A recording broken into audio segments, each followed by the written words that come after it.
So what's the next big thing for you? Are you looking to do more work across the pond? Roughly about a third of my work already is in the States, and it's it's a real challenge to travel back and forth, but it's a fun market. They love the accent and etc. over there, and I love the country. I used to live there. So a big part of this was to look and see if we can use it as a bridge to get either other projects in the States or to get this one across there. So there's nothing set in stone yet, but absolutely our goal is to try and get profile raised there as much as humanly possible.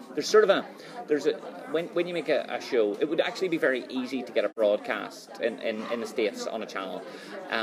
But what would be much better is to use this to whet the appetite of a channel in the States and then get them to commission something of their own, which would have a local feel and a regional feel for them. So yes, the short answer is dying for that. That's absolutely part of the plan, but nothing signed off. And how were you treated by the American public when you were over there? Were they good to you? Oh, amazing. You know, I sometimes think, I don't understand this view that people have of America. A lot of people, I love the country.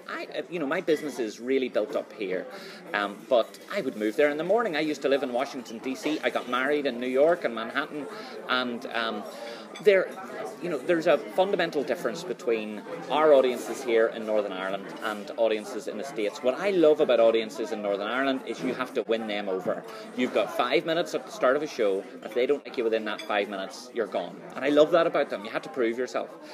In the States, however, the audience starts off saying, well, we want you to be fantastic. We think you're going to be the best in the world. So all you have to do is don't drop the ball. So they start off with you and they're yours to lose, So they were amazing. They were fantastic. We worked with a partially American crew on the production of the show.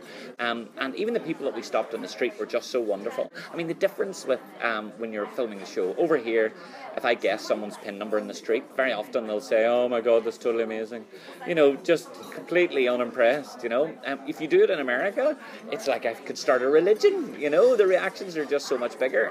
So big differences, but they were wonderful to work with.